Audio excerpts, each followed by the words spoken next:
집에 있으면 전혀 보지 않을 것 같아 책이라도 봐서 리뷰를 하려고 하는 미망이 서재 미망이입니다. 오늘 미망이 서재에서 리뷰할 책은 제가 그 이전 업로드했었던 영상 교회에서 가르쳐주지 않는 성경의 역사에 나왔던 바로 이 부분! 사본마다 내용이 다 다르게 적혀지기 시작했다라는 거죠. 이 부분에 관해서 오늘 책을 가지고 조금 더 자세히 설명을 해드리려고 합니다. 오늘 리뷰할 책은 침례신학대학교 출판부에서 나오고 장동수 교수님이 지으신 신약성서 사본과 성경 헬라어에서 한글까지입니다. 예, 저는 학부는 침례교 신학과 출신입니다. 만약 이걸 보시는 여러분들이 침례교시라면 요 두 책도 한번 읽어보시면 좋을 것 같습니다. 요 두 책 읽으면 뭐 장로교건 감리교건 성결이건 순복음이고 다 필요 없어. 무조건 침신이 최고야. 나나나나. 성경을 필사하는 과정에서 오류가 있었나요? 그렇죠. 뭐 과거 멀리 갈 필요도 없이 지금 시대도 우리가 필사를 해보면 성서를 필사하다 보니 이런 오류가 생기는구나 라는 것을 금방 아실 거예요. 더구나 지금 시대는 형광등도 있고 필기할 모나미 펜도 두둑하고 종이도 엄청 쉽게 구할 수 있잖아요. 그런데 성경 사본을 필사하던 시대에는 형광등이 없었어요. 낮에는 밖에를 피해야 했고 밤에는 동굴에서 몰래 글을 썼어야만 했어요. 또 글을 쓰기 위한 도구를 구하기도 어려웠고요. 그리고 이거를 필사하기 위해서 보는 성경도 지금처럼 깔끔하거나 보기 쉬운 폰트로 되어 있는 것이 아니라 쭈글쭈글한 가죽이나 양피지에 꼬불꼬불한 글씨로 쓰여 있는 것을 보고서 필사를 해야 했죠. 그러니 아무리 성경이라고 하더라도 진짜 한 글자 한 글자 거룩한 마음으로 쓴다고 했더라도 필사를 하면서 오류가 생길 수밖에 없었어요. 참고로 어느 책인지는 까먹었는데 아마 이 책일 것 같은데 중세에서는 사제가 말을 안 듣는다 그러면 진실의 방이 아닌 필사의 방으로 끌려가서 필사를 시켰다고 하더라고요. 진실의 방으로. 그럼 성경을 필사를 하면서 어떤 오류가 생겼나요? 우선 비의도적으로 생겨난 오류들에 대해서 말씀드릴게요. 이 오류는 수기로 필사를 하면서 생겨난 오류들인데요. 책에 나온 몇 가지 예를 소개해드릴게요. 우선 대문자 필사의 경우 알파, 델타, 람다를 착각해서 나온 오류가 있고요. 또 엡실론과 시그마를 헷갈려 해서 나온 차이, 그리고 피, 이트, 티를 구분하지 못해서 나온 차이가 있는 거죠. 참고로 이 시대에는 띄어쓰기가 없어가지고 이러한 오류들이 종종 있었다고 하더라고요. 그리고 또한 축약어를 잘못 알아서 생긴 오류도 있었어요. 그래서 여기 보시는 이 단어는 푸뉴마, 성령이라는 단어의 약자인데 어떤 사람은 이 푸뉴마의 약자를 보고 마시다의 뜻을 가진 포마로 번역을 했어요. 에이, 그래도 사람이 글을 쓰다 보면 중간에 말이 안 되는 것을 눈치채는데 아니 졸면서 써도 성령과 마심을 구분 못하겠어요?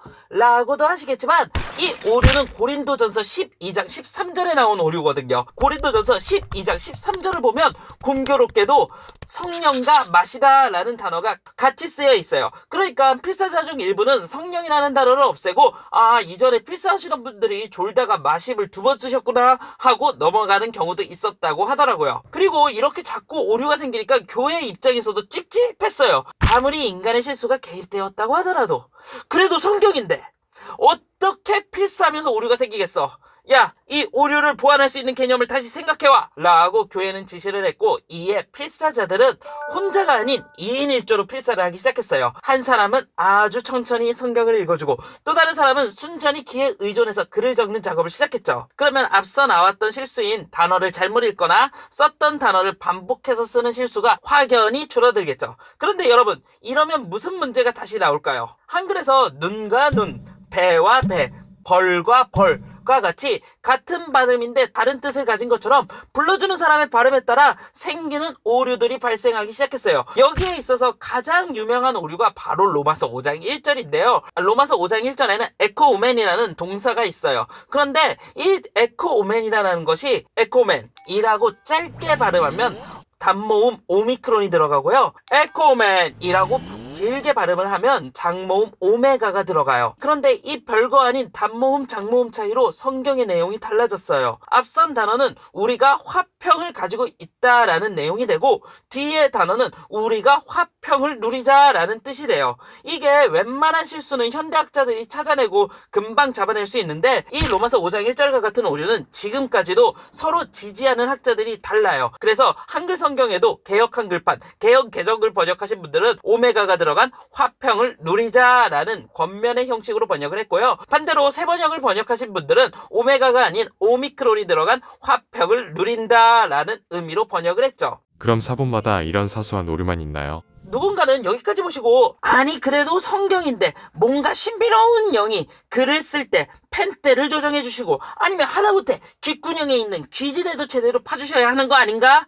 라고 하실 텐데요. 제가 이 영상에도 살짝 언급한 것처럼 교회가 사본을 의도적으로 변화시킨 부분도 있어요. 예를 들어 우리에게 익숙한 성경 구절인 로마서 8장 28절 모든 것이 협력하여 선을 이룬다 이 구절 같은 경우 후대 몇몇 사본들은 하나님께서라는 문구를 집어넣어 하나님이 선을 이루신다 라고 변형을 시켰어요. 그 당시 사람들은 이 구절에 하나님이란 단어가 없으면 그냥 인간이 협력하여 선을 이루자 라고 하면 인간의 공로를 강조하는 느낌이 들었나봐요. 그래서 후대 사람들은 일부러 이 구절에 하나님께서 라는 용어를 집어넣었죠. 또 예배용으로 후대에 첨가한 구절이 있어요. 이 중에서 가장 유명한 것이 바로 주기도문이에요. 마태복음 주기도문 사본을 살펴보면 지금 보시는 것처럼 크게 4가지 버전으로 구분되고 있어요. 1번은 악에서 구하옵소서 라고만 나와 있고요.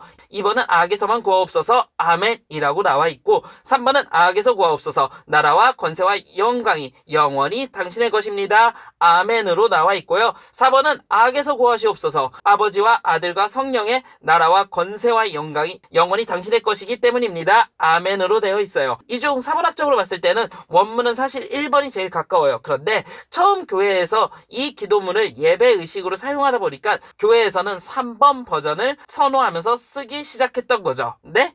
미친 거 아니냐고요?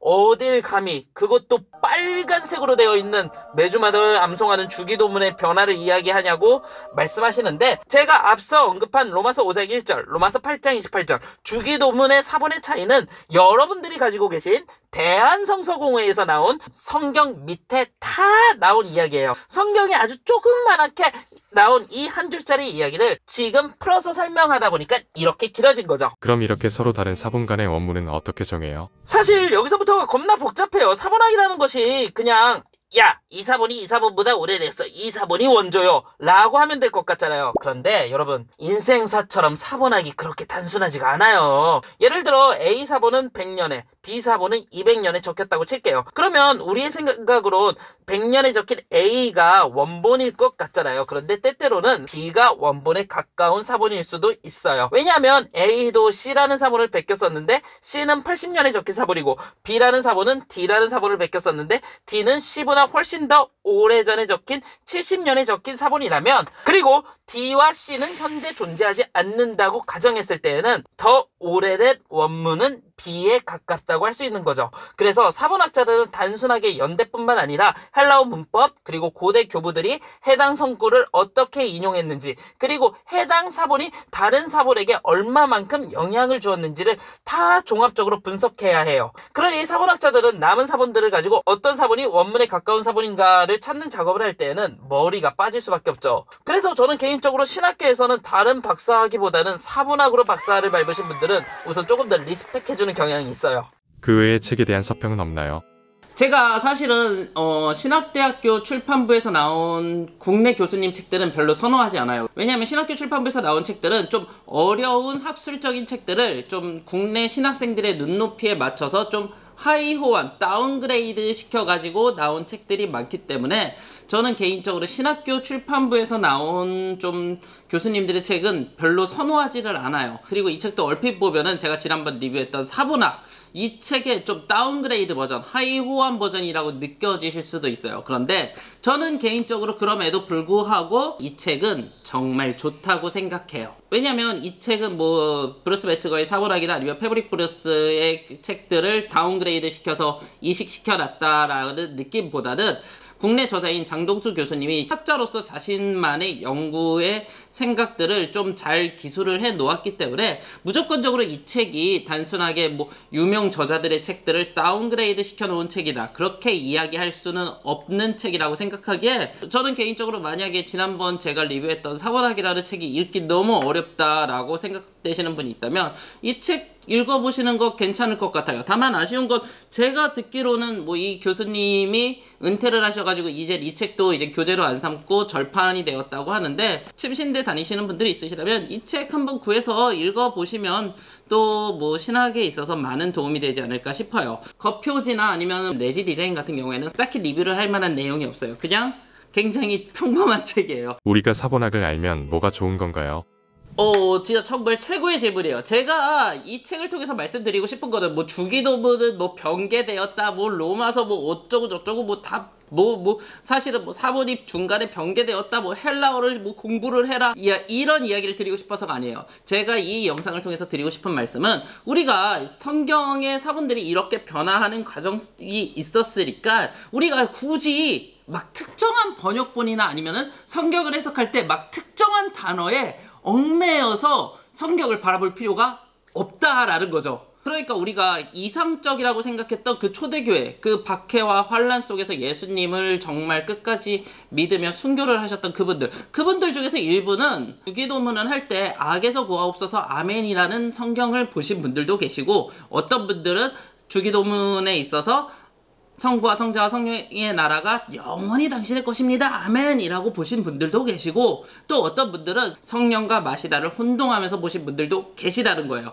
그런데 진짜 중요한 것은 그런 성경을 보았음에도 불구하고 그분들은 현재 우리에게 가장 이상적이고 가장 아름다웠던 초대교회, 어떻게 보면 외부적인 박해와 내부적인 이달의 공격이라는 위기 속에 놓여 있음에도 불구하고 예수 그리스도에 대한 믿음을 순수하게 지켰던 그 교회로 남아 있었다는 거죠. 그렇다면 진짜 중요한 것은 성경에 어떤 번역본을 보냐, 아니면 성경을 뭐 어떻게 뭐 특정한 요소나 특정한 뭐 단어의 신비를 부여해서 해석하냐가 중요한 것이 아니라, 하나님 보시기에 보다 더 완전한 삶을 살 수 있는가, 어떻게 하면 성경은 하나님을 믿는 삶을 제대로 따를 수 있는가에 대해 집중을 하고 있는 거지, 굳이 막 특정한 단어나 아니면 특정한 해석 방법으로서 접근을 해서는 안 된다는 거죠. 그래서 이전에 제가 이 영상도 한번 올린 적이 있었는데, 왜 사람들이 신천지에 들어가라, 왜 한국교회가 신천지에 정말 많은 성도들을 뺏겼는가에 관련되어서도 사실 이런 담론들이 없었으니까 성경을 어떻게 해석하고 성경을 어떻게 바라봐야 되는지에 대해서 이야기를 하지 않고 그저 성경은 무조건 하나님의 말씀이다, 신의 말씀이다,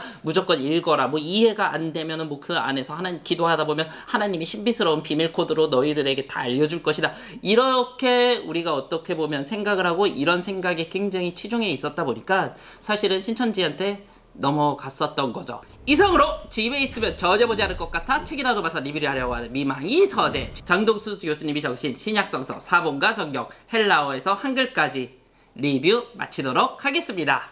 감사합니다.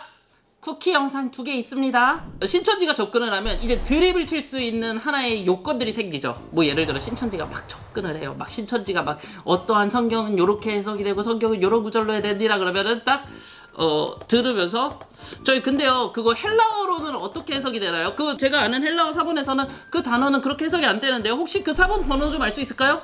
혹시 그 사본을 좀 구성했었던 학자들 알 수 있을까요?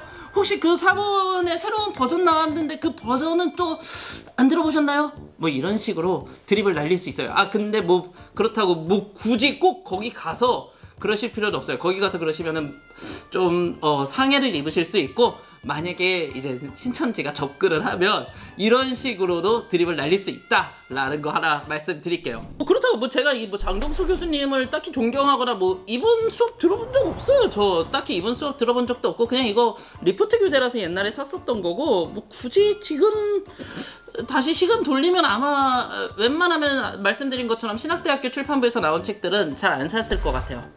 지금 대학원은 감신대학원 나왔죠? 아마 없을 확률이 높고, 있어도 딱히 리뷰할 계획은 지금은 없어요. 아니 무슨 소리세요? 이거 리뷰 끝났잖아요. 그러면 감신이 짱이지 여러분. 그래서 가지고 왔습니다. 존 웨슬리 논문집, 여기 나온 그리스도인의 완전 읽어보세요. 그러면 장로교고 뭐고 침대교고 뭐고 다 끝이에요. 웨슬리가 짱이에요. 속해 누가 만들었어? 밴드 누가 만들었어? 다 웨슬리의 작품인 것을 다들 웨슬리로 오해를 해가지고, 진짜 웨슬리 정말 훌륭한 학자고 감리교 정말 좋습니다. 감리교 짱! 그 나중에 침례교회 원서 낼 때는 앞부분 요 부분만 잘라서 내고, 그거 뭐지 감리교회 원서 낼 때는 뒷부분만 잘라서 내. 무조건 교대 짱이라고 하면 돼. 저기 가서는 형님 말씀이 옳죠, 여기 가서는 형님 말씀이 옳죠, 저기 가서는 목사님 말씀이 옳죠. 저 그냥 이렇게 두루두루 지내고 박쥐처럼 그냥 그렇게 살아가는 걸 좋아하는 스타일이에요.